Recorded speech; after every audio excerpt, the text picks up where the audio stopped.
What's up, everyone? Welcome to ReVoicing the Future live at the NAMM Show. I'm your host, co-host, and co-producer, Natalie Morrison, alongside with... Oh, hi, I'm Steph. I'm Stephanie Lamond. And I co-produce, and you heard me a lot on here randomly, and we are joined also by our other co-producer and editor, Julia. You can say a quick hi. Hello, I'm Julia Olsen. I'm the editor and also co-producer of ReVoicing the Future. Yeah. We are so excited to be here today to talk to these incredible women behind us. And before we get started with the questions, I just wanted to give everyone a little information about what ReVoicing the Future is, what Women of NAMM is. ReVoicing the Future is a Women of NAMM podcast, and Women of NAMM is a council of NAMM dedicated to representing female leaders in our industry. And ReVoicing the Future was created almost 2 years ago to kind of amplify that voice in a digital setting. So we're so honored and thankful to be here to tell these incredible stories of the women behind us and more. And before we start again, I just wanted to give a big shout out to AKG, who are our sponsors for all of our audio and headphone equipment. We are so grateful to them, and Becky Barabas, as always, for being just an amazing support. So I want to introduce our incredible panel behind us. Right over here is Terri Winston. She is the founder of Women's Audio Mission. Right next to her is Elise Solberg. She is the founder of Turn Up Her Mic. And then Myki Angeline, who we're so grateful to have at the last minute. She is, I wrote this down because you wrote it so beautifully today. She is a Filipina queer vegan broadcaster and media producer who also works alongside the Women's International Music Network. So thank you, ladies, so much. And I would just like to have you guys dive into who you are and what you do. Give us a big, brief summary. So who wants to go first? Hello there, everybody. Thank you so much for having me here. My name is Myki Angeline, like you said, queer Filipina vegan broadcaster, podcaster. I work with the Women's International Music Network. I also work for Odyssey in Sacramento, California, and I'm on the board with Girls Rock Sacramento, the music rock camp for women and those who identify as women. Hello, everyone. My name is Elise Solberg. I'm the founder of Turn Up Her Mic, a nonprofit organization that started last year. We are trying to empower women in live music and increase the number of women in live music in fields such as music directors, touring musicians, so those creative outlets in live music. I'm also a keyboardist. My credits include Chloe and Halle, Beyonce, and some other artists. Hi, I'm Terri Winston. I'm the executive director and founder of Women's Audio Mission, and we're a 501c3 based in San Francisco and Oakland, California. We train over 4,000 women, girls, gender diverse folks in audio and the recording arts, and we do this in a pretty unique space, the only professional recording studios in the world built and run entirely by women and gender diverse staff. And so we offer recording arts training, mentoring, sessions in our studios, which we own in San Francisco and Oakland, and we're in our 20th year, so over 20,000 trained and 1,200 placed in audio careers. Yay! I owe all of my audio skills to Women's Audio Mission. proud student up in San Francisco, so personal shout out. Amazing. So let's dive in a little bit. The first question that I would love to know is, I would love to know about the landscape of women on your side of the industry.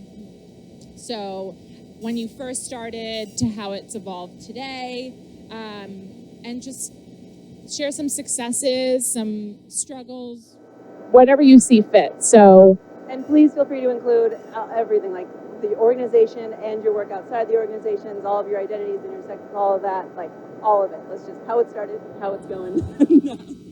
Who wants to start? Oh, well, I'm the oldest, so this could take a while. So maybe I'll condense it. I started out as a recording artist on a major label when I was much younger and could still shake my butt.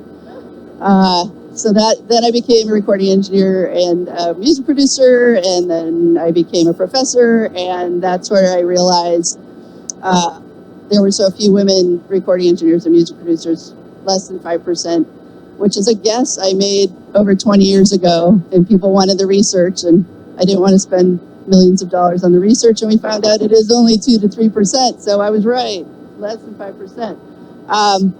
But I started Women's Audio Mission because I realized I couldn't answer the question of why there were so few women in my classes. I was like, I don't have an answer. I was actually ashamed. And I think Women's Audio Mission was a way to explore that and answer that question as to why, and then find those solutions. And so scaling this across 3 cities and seeing the solution and how it could change a city, and putting women in recording studios, live venues on the technical side, and seeing people accept that as normal, that kind of systemic change, that's the big thing for us. It's like that people see that as normal now in Northern California. Not everywhere else. We're working on that though. So I would say the challenges were no one. There were so few. I knew on like one hand how many engineers and producers there were. And now, at least we're seeing so many more in this industry, and successful as well. In fact, Chloe and Halle had a woman on tour with you, I'm sure. So that's a success. I'm always like, yay, that tour has a woman sound engineer. This is fantastic. So that's it in a nutshell. I don't know if I answered it, but... No, it's perfect. And to chime in real quick, too, like another just small victory is that when I knew I wanted to be an engineer, I knew exactly where to go. I had an idea of like, oh, there's a safe place that'll be like, perfect for me. I will have a home here, and I didn't have to struggle at all. It was there. And so how many women and gender nonconforming individuals have like, it's just been right there. No one's had to struggle to find the resource, at least again in our Bay Area ecosystem. It's incredible. So thank you for that too. Victory. I think Turn Up Her Mic has very similar aspirations as Women's Audio's mission, because when I first entered into the industry, it wasn't too long ago. I kind of just hit the ground running after college. I immediately started working with Chloe and Halle and some other artists as well. And it would usually be split up in between, okay, you're either an all-girl band or you're the only woman in the band or studio or whatever. So I immediately noticed that just right off the bat. So I was like, okay, how do we change this? I know I haven't been here long, but I wanted to create a safe space where women can feel like they can recommend each other for gigs. And because that's part of the problem is like, okay, do I know a bass player? Like, I want to recommend a woman bass player. How can we do that? And even more so for music directors. Just yesterday we did a panel on music directors and why there are very, very few female music directors. I can only count on one hand ones that are actually out there working. Patrice Rushen, she's music directed, Kim Burse, and I'm already running out. So we seek to increase the number of women that are music directing, because they're also in a position to hire female musicians because they're more mindful of that. And so we just want to spread that awareness of how very few there are of us. Now, there are more touring musicians that are women out there that are, are stepping up and doing a lot of tours now. It's not 50-50 quite yet, but we're getting there, and we want to really increase the number of music directors as well that are out there. So. Well, and what was your experience personally to being a woman in this? Like, what inspired you, I guess, like as you were in this, knowing you needed this? Like, how did it feel being in this world, and what was that like on like a personal level too? I'm so curious. Yeah, it started on that personal level, like you mentioned, because whenever I entered a room, I really had to have that confidence, and it took a lot of experiences to really feel confident in a room full of men and really put my foot down. Like, if something wasn't sounding right, like, okay, let's take the time. I used to be like, I don't want to step on anyone's foot, I don't want to say overtly like, hey, that's wrong. That's not how you say it anyway, but I wanted to. The fact that you have to like police yourself to try to like, how do I say this right so I'm not threatening? That's huge. That's an extra step a lot of people don't need to or don't think to do. think about. So. Right, and sometimes there's even that automatic assumption that, you know, it makes you afraid to be confident because there are automatically assuming, I don't know if she can really do it. I don't think she can play your instrument, even though you haven't even started playing yet. So I wanted to have a safe space where we can all feel like, okay, we can just be ourselves and we don't have these assumptions that just because you're a woman and you're walking into a room full of men that you can't play or you can't do your job. So that's kind of my background and where I'm coming at with this. I love it. For sure. Yeah. Of course. So for me, I'm the second oldest one here. But I got into the music industry late. I became a fan of our music scene in Sacramento probably 2007. Started working in media in 2011. So prior to that, as a woman and woman of color and queer woman, I was always used to being pretty much the only one in the room. And because I've worked in corporate businesses, I've been management, I've worked in retail, I've worked in food. And even before I looked like this, found my comfort zone, I looked more like this. And this was more acceptable until I started doing this. So getting into the music industry, I was already prepared knowing that if it wasn't there for me, I was going to make space for it. I was going to create that job. If it wasn't going to be, I wasn't going to wait to be asked. You know, and so I did everything DIY. I just raised my hand for everything. I started with V103 Rock, which was an internet rock station in Sacramento. Had my own show for 2 years. Started doing like in-person, on-spot interviews at like the Aftershock Festival or Conscious in the Park. And then I came to my first NAMM in 2012. And then 2013 was the very first She Rocks Awards, which is created by the Women's International Music Network. I went there for the breakfast and somehow got on Laura Whitmore's radar. And by 2015, I was approached to do the red carpet interviews. And then by 2016, I was hired. So in Sacramento, I noticed an inherent lack of women and then women of color, predominantly white male music scene. It just is, because it's mostly rock, it's mostly country, it's Sacramento. People don't seem to realize Sacramento's super conservative. They're like, really? I'm like, because it's California. I said, well, they exist. And so being with and WiMN is the acronym, being with women opened the doors for me because I'm working with women in all facets of the industry all across the world. And I realized, oh my gosh, there is a bigger world out there, right? So then, hence, now I'm working at Odyssey. I'm with 98 Rock up in Sacramento. And even there, it's more diverse. But when you listen to the radio, how many women artists singing do you hear? You know, how many male songs? And then, is it even recognized who wrote the song, who's playing in it, who mixed it? So even though the numbers, like you were mentioning, 2% here, 5% there, it isn't that that's the only amount working. There are a plethora, hundreds of thousands of women. They're just not always getting hired, but that changes. It's slow, but it's happening. And are being recognized. Right. Correct. All the many facets of what it takes to Correct. So sometimes as a woman, you have to be in spaces like being with the women or being with WIM or being in yours, and you know, and being around the like-minded, and then working an opportunity in networking, because even with the women, we have men on our board. You saw all the men that came to the She Rocks the other night. Right. So we celebrate the men that celebrate us, use their positions of power and authority to open the doors if they would normally not be opened. And that's like the start. That's kind of like where it was to where it is now, I guess, kind of thing. That's so interesting. Yeah. We were talking about this morning, how the Women's International Music Network and the She Rocks Awards was, for me, my first entry point into being surrounded by women in this industry. And I went to the She Rocks Awards, the first nighttime show in 2015. And yep, up in the Hilton, and I was like, this is amazing. I need this. I need to be surrounded by women who want to make it in this industry and feel like they have a safe place. So it's so interesting to hear your story as well, of like finding that as well. So shout out to Laura for like... Laura opens doors and gets jobs for like everybody. Well, and that is huge, because we were just talking about this. So inspired by your panel, I was in one right after as well in the same room, and someone spoke up that I think was working behind the booth.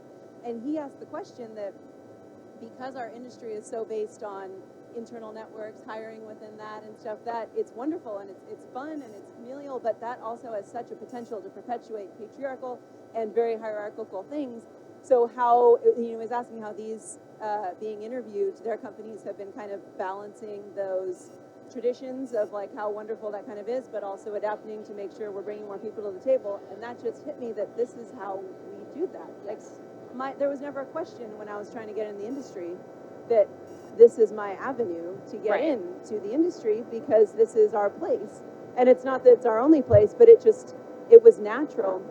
And I feel like that, to me, we've created that through these various organizations, and that's why there are so many, because that is how we have all been addressing this change needs to happen. We've created this own world for ourselves so that we can all bring more people in, and that's huge.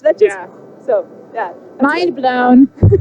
Yeah, I love it. Well, and so I guess jumping off right on that, so I want to talk about, because there are so many now women in music organizations, obviously there can never be enough, but we're reaching a point that we have a lot of the different niches of the music industry have an organization serving that niche. And still a lot don't, but there are still a lot there. And so how, now that we have this network, how do we all kind of come together to work towards furthering this shared mission? Because I feel like there is also, in the early stages of something, there's a lot of that, like forced competition. There's only one seat at the table, it's going to be me. Like, unlearning that mentality is hard. And so I've noticed that with a lot of the organizations that have been around longer versus ones that are coming in, the mindsets are different. If you've had to claw your way into where you are versus the ones like us who had automatically that safe place to go and never felt that scarcity, to be honest, it's different. And so how did you all experience that? Like, where was my first question? So have you all experienced in your organizations any of that? Or like, have you found organizations working more individually or partnering automatically? Like, what has your experiences been like of the ecosystem of organizations? Yes, thank you. I appreciate you. I guess because we've been around the longest, I guess the way that I don't think everybody's collaborating in the best way that they could. And I think it's very siloed, and it's hard if you're the one that's been around the longest. We're in our 5th strategic plan. So we're writing 1,200, 1,400 pages of grant proposals and reports, and we're working with the NEA, we're working with national organizations, we're working with state government, local government, we're in 3 cities. So we have a very different, like, our model is there. So when somebody comes to us and says, we want to collaborate, and we need to know on what, because we have so many things we're doing. We have conferences, we have classes, like, on what, and what's the partnership? Not just what you're going to get out of it, but what does our organization get out of it? Because we just get inundated every week with, can you just send us your database? Yeah. Wow. That's just, who would do that to anyone? No business in the world would do that, but that's happened a handful of times, and then we are the ones that get tagged as not wanting to collaborate, when it's like, why would we do that to our students? They're not going to trust us anymore. Like, there's so many facets that people aren't thinking of. So I would be like, I'm more interested in somebody coming to us and saying, I don't know how to partner with you, but I'm so inspired. What could we do? And then I could say, why don't you think about what you have and what you're interested in, and then let's talk, instead of just like doing it and then coming to us after the fact and saying, help us get more people, or you don't. So there's not a lot of, we've spent 20 years, I don't know, we have a crew of 14, we have a board of 20, that many people are thinking about this issue every single day. So we need that, like, if somebody comes to us to collaborate, so like the best ones are like Girls Rock Camp. Yeah. That's obvious. They do the music, we do the engineering. Great partnership. Super easy to figure out. Like, took us 10 seconds. Great. We do this, you do that. It's similar. Like, there's organizations where it's really easy to say that we don't do that. We're technical. So we'd be happy to partner with you. That's a cool thing. We partnered at our conferences. Like, yes, you bring the musicians, we bring the engineers. You all can hang out together and work together. So I think just thinking about what each party brings to the table when you say partnership is really important. So that's what I would say. I love that. And moving beyond, and I'm so interested too with Elise, like being a relatively new organization, like did you feel coming in any hesitancy of like we felt that with Women of NAMM too, of like how do we operate in this space and not step on anyone's toes? Like how do we not take from other missions or anything? Like did you, starting your organization, how did that feel being a newer one now? No, like with these other ones that have been around for so long, was that a factor in your mind, and how have you experienced that? Well, I definitely took inspiration. Like, I've seen all these orgs do amazing work. But coming from my background, I didn't really see like the challenge of like the music directors or the touring. Yours wasn't being served. Like yours truly is an organization for your corner of the industry. So that's different, I suppose. You're right. Yeah, so I was like, how do we tackle this very specific problem? And that's why I started it. Like, I didn't just say, okay, women in music, and then I was like, I don't know what to do. I think having that, the music industry is so vast, so I don't think one organization can just say, women in music, and then be like, okay, where do you start? Like songwriters, producers, like recorded side, live side. So I think it's great that everyone has an outlet, a very specific industry, or part of the industry that they're more experienced in, and can have that angle of like, how do we solve this problem versus, how does someone from the recording side tackle the live side if they've never crossed that path? So I think that's how I kind of started, and I didn't see that pathway yet for music directors and touring musicians and that live side. So it's been a journey just trying to find ways to help in that regard. Oh, that's amazing. Well, and shouting out to women in music specifically, I think one thing they do really well to tackle that as a very broad overarching thing is their chapter system. So you're going geographic rather than because you have this big umbrella. That's amazing. And so what have you started with partnerships and everything? Like how has that looked as a new organization for you guys? Like how's it going? Well, we're starting, it's been kind of a process, I myself I'm not super connected with every, company that's out there. I think that's the first where we're looking is a lot of these companies that tackle live products, interfaces, in-ear monitors. We're kind of looking there first. It's been a bit challenging because we're starting up right now. Like, let's do our mentorship program. Let's do all these panels in person, and all these live companies are like, we're trying to help all our artists get back out on the road.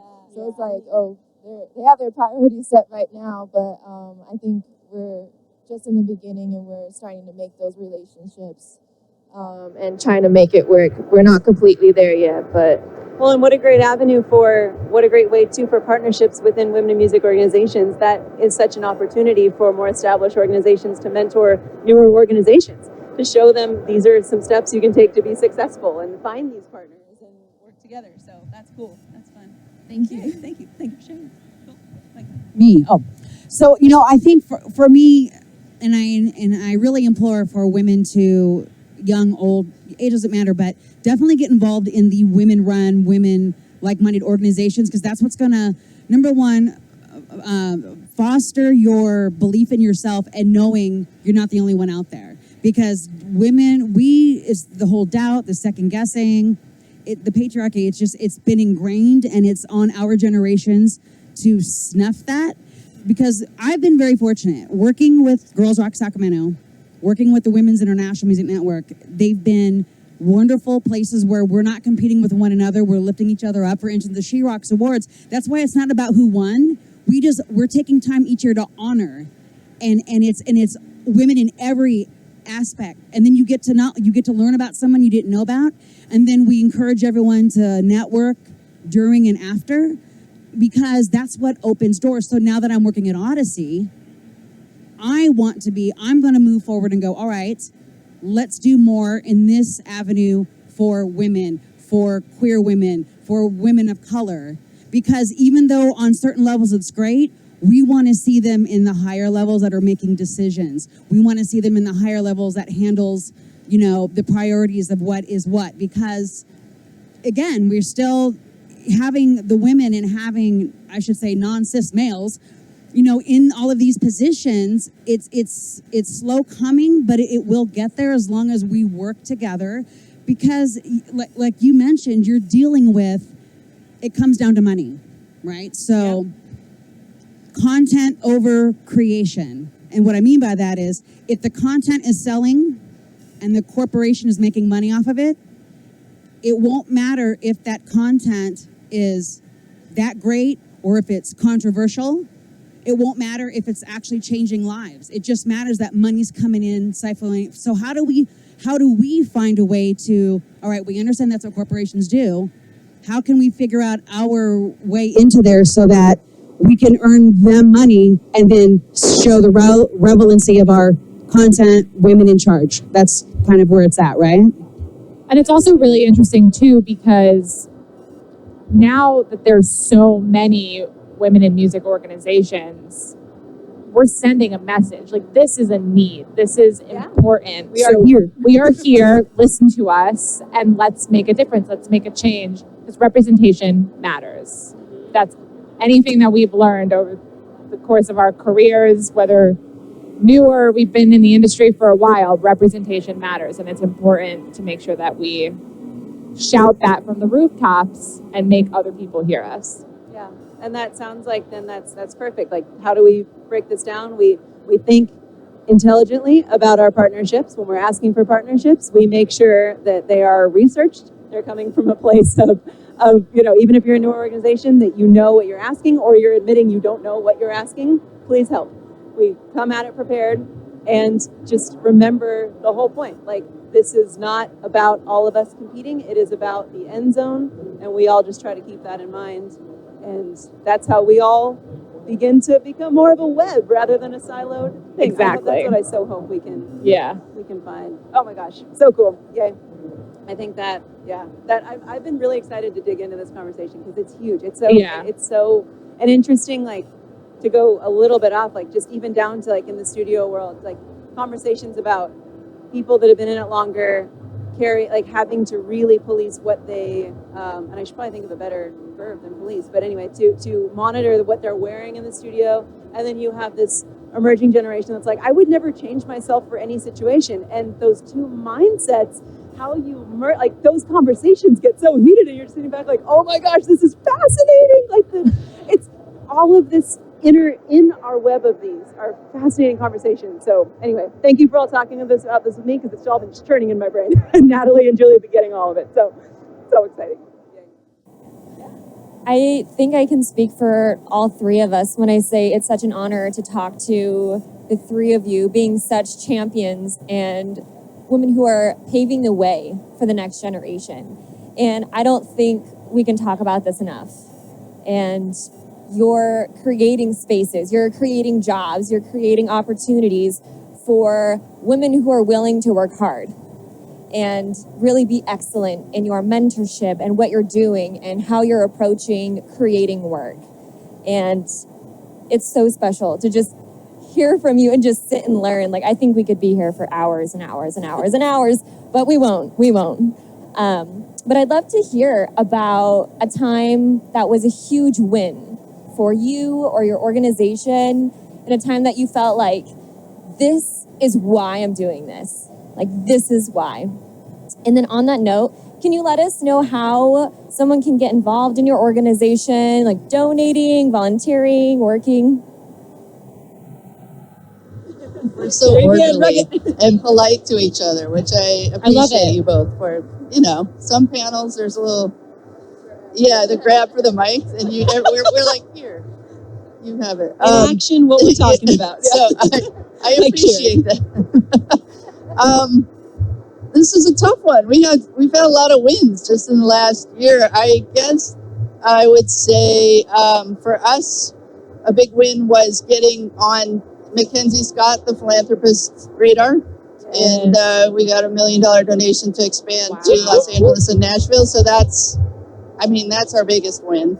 But I would say, we were just talking too, the conferences are always a big win. Every time we do a conference, that's when I say, this is why we do this. Because, you work really hard and you sometimes don't know why you're doing it, and then when the conference happens and you see how engaged and, I don't know, emotionally connected the attendees are, that's when I always say, oh yeah, this is it. This is why we're doing that. So yeah, we're really excited. We're coming back here to Los Angeles in October in person. So excited.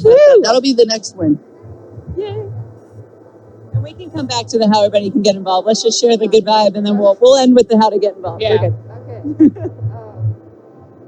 So a win, I would say just last year we did the pilot mentorship program. So that was really rewarding because even though it was all virtual, I could still feel the encouragement that the mentees were left with, because sometimes they don't have like an end, they don't know where to start. So I think it was a very rewarding experience because they felt like, okay, now I know a few people, and now I know, how to kind of start a little bit, because it can be a little challenging, like where do I go?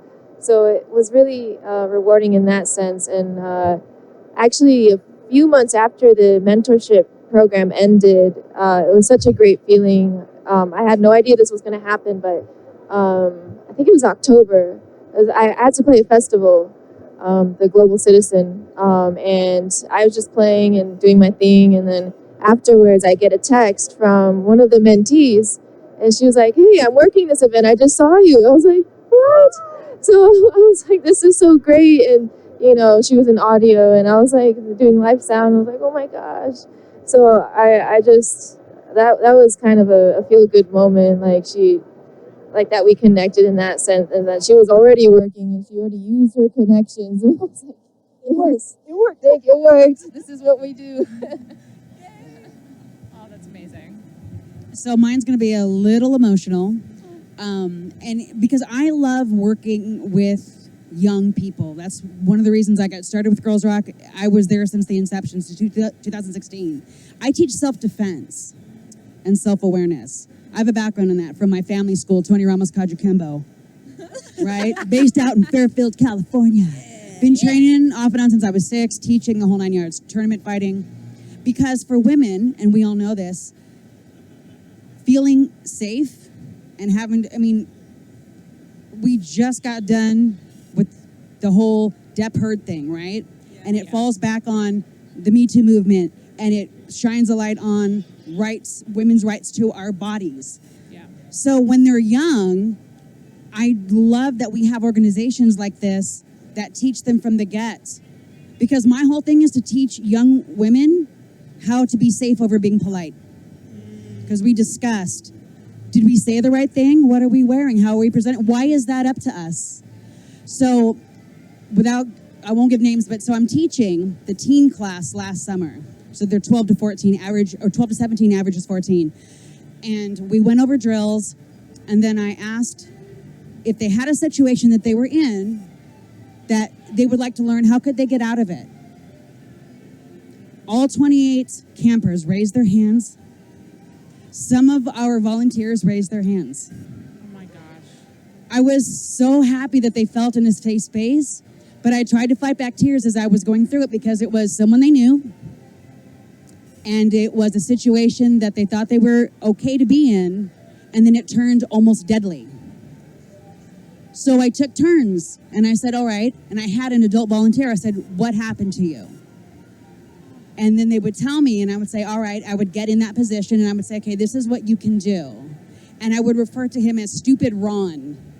I would call, because we don't hate men, we just hate experiences we have had with some men. We're not men haters. So we'll just call this particular person Stupid Ron. So what did Stupid Ron do with you, kind of thing? And I went through probably 6 or 7 drills of showing them, because whether it's spoken on or not, it's like every woman I've ever talked to growing up has been in some situation where they've been physically or sexually assaulted or raped, but I don't know one man that will say they've done it or they know a man who's done it. So we know where the problem lies. So organizations like this foster safe space and growing up and speaking up for yourself, and knowing that if you're in a situation, or even when we come back to a workplace, getting fired from a job isn't the end of the world. Sometimes the universe is like, you're not meant for that. You're meant over here, and you don't get it. You know what I'm saying? So it's like, we need to, as adult women, be this example, but also look out for her and be that person they can come to and say. So, again, emotional, but it starts there. So then when it comes up to situations, we're not second guessing ourselves that we're not good enough, we're not pretty enough, we're not go-getter enough. It starts there. And if we can erase that part of it, they're going to come up and I just already know Gen Z? Yeah. They're going to change the world. Oh yeah. I'm so proud of them, right? And they're the ones that come to our camps. So I learn as much from them as they can learn from us. So, cheers to that. Yeah, it's huge. The physical safe space is huge. We talk about the emotional safe space. Like I had a situation like that when I was 14, and I didn't come back to live until I was 21. That's the thing, and it just bleeds into everything.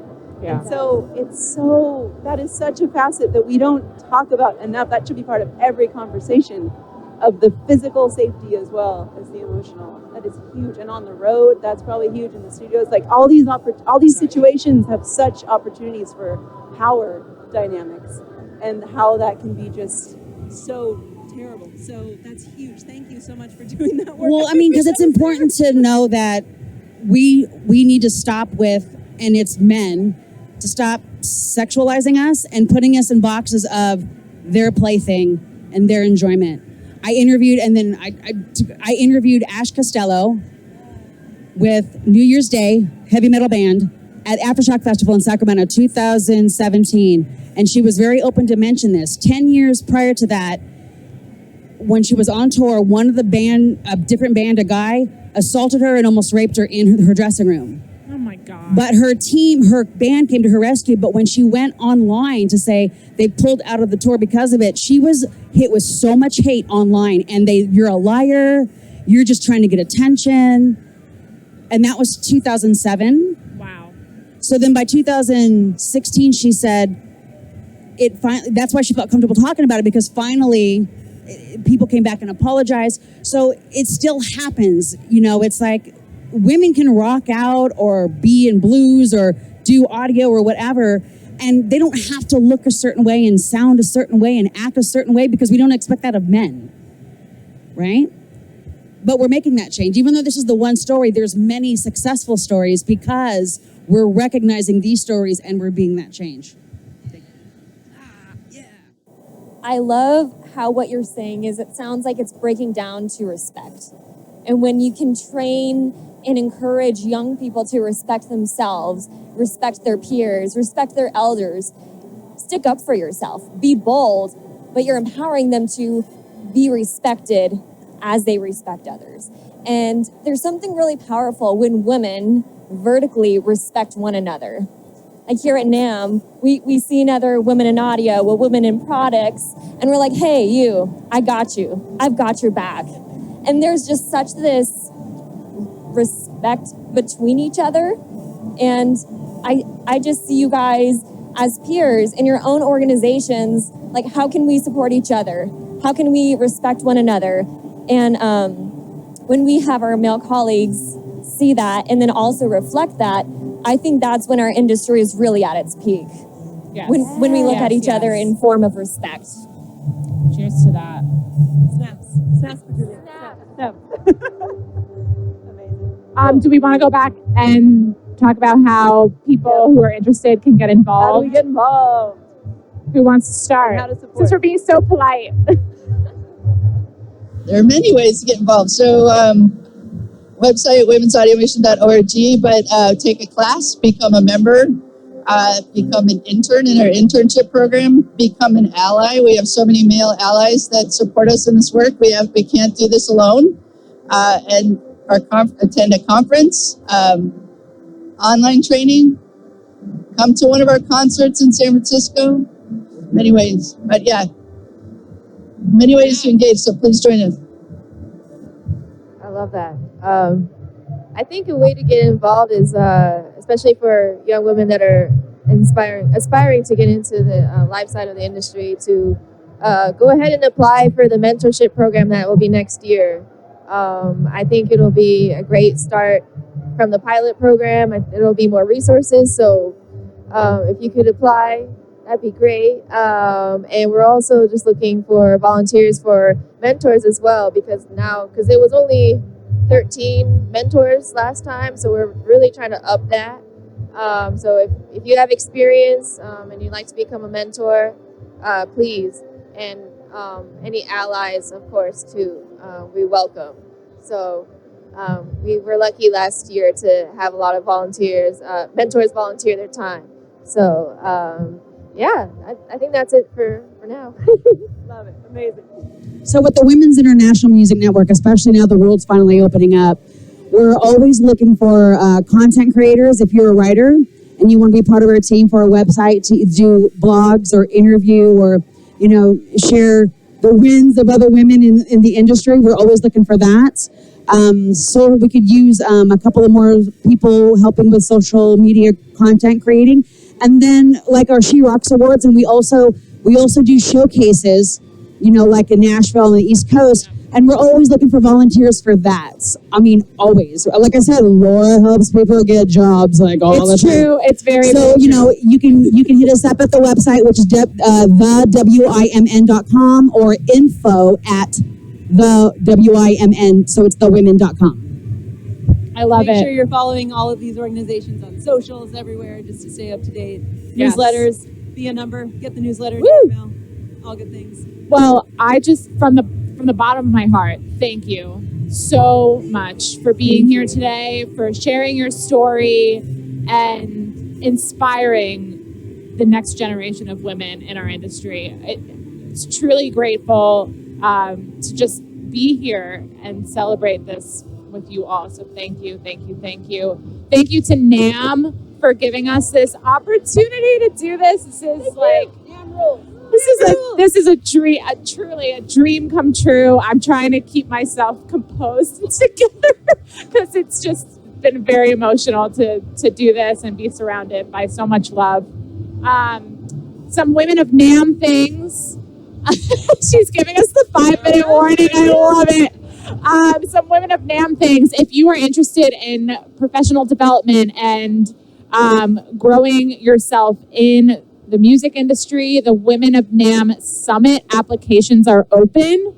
So go to our website on namm.org/women-of-NAMM to apply.